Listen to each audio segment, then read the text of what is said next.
Thursday evening in Tel Aviv, small bright objects drifted apart in the darkened sky, spreading in a pattern no single warhead produces.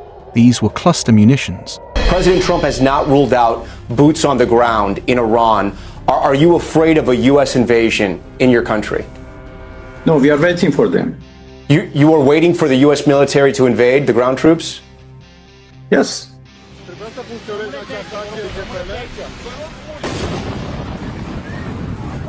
Submunitions dispersing above one of the most densely populated cities in the Middle East as sirens screamed and civilians ran for cover.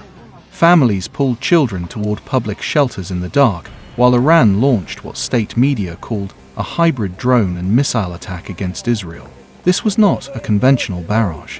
What appeared over Tel Aviv on Thursday looked like something designed to scatter, to cover ground, to overwhelm.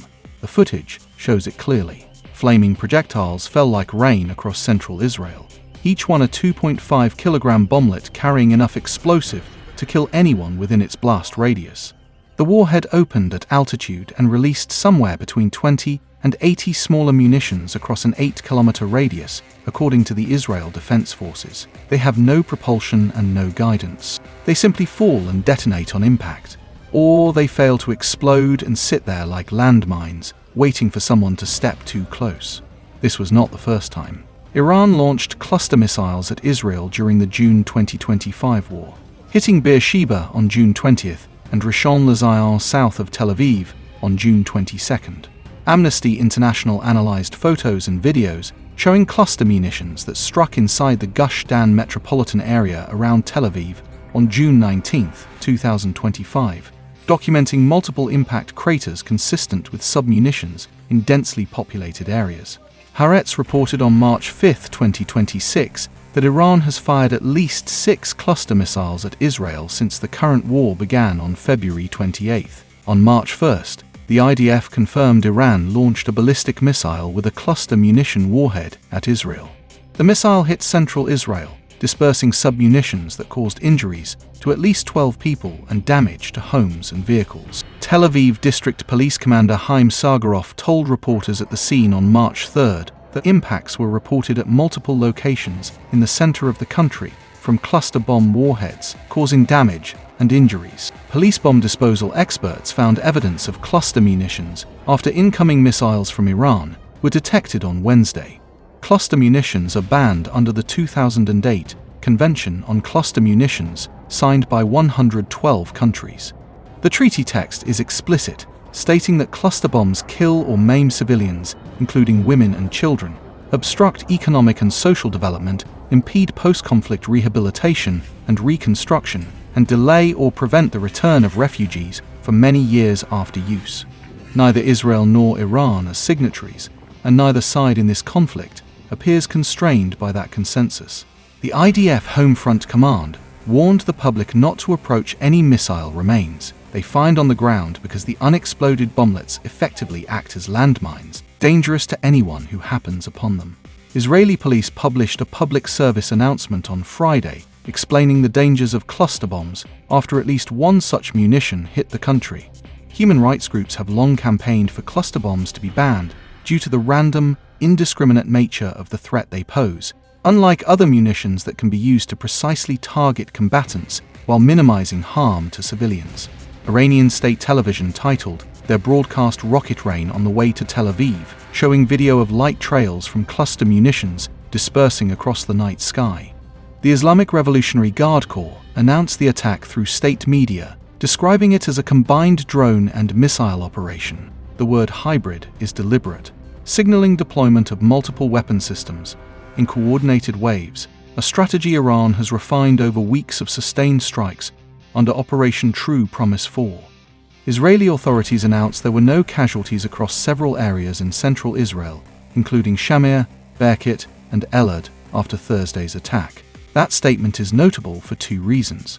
First, it confirms munitions reached deep into central Israel, well past the outer defense perimeter. Second, it raises the question that has followed every Iranian barrage in this conflict. If what fell was a cluster warhead scattering dozens of bomblets across populated areas, how did it produce 0 casualties? The pattern has become familiar. Iran claims devastating strikes, while Israel reports no injuries. Tehran broadcasts footage of fireballs and sirens, while Israeli emergency services log 0 casualties. One of those narratives is incomplete. In a war where both sides control their own information channels, independent verification has been almost entirely absent since the conflict began on February 28. Israeli defense officials say the cluster missiles pose a threat to a much wider area than Iran's other ballistic missile warheads, but the explosion from each individual bomblet is far smaller than a conventional unitary warhead. The danger comes from saturation. By dispersing numerous targets simultaneously, cluster warheads overwhelm interceptors, which must engage each submunition individually, increasing the likelihood that some reach the ground. This tactic proves particularly effective against dispersed targets spread across wide urban areas. CNN teams on the ground Thursday night saw what appeared to be a cluster warhead in the skies above central Israel. AFP footage from the same evening showed a swarm of flaming projectiles falling in the darkened sky over central Israel, which a military expert who reviewed the footage identified as part of a cluster bomb. The Times of Israel reported on March 5th that footage shows what are likely submunitions from an Iranian cluster bomb warhead crashing down in central Israel amid a ballistic missile attack. The IDF has struck back hard. Israeli forces destroyed a missile base in Yazdi province on March 1st that Iran used to launch a ballistic missile containing a cluster munition warhead at Israel during the June 2025 war. The Israeli military claims it has attacked and disabled around 300 Iranian defense systems and destroyed hundreds of missile launchers in non-stop sorties over Iran. But the strikes keep coming from Tehran.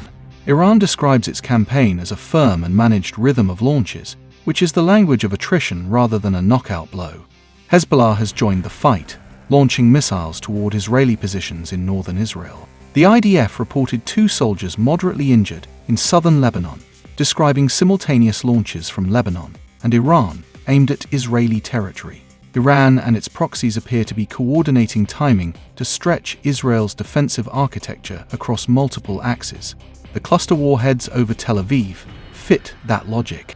They are not precision weapons aimed at a single target, but area weapons designed to saturate, to scatter, to make every square meter a potential threat.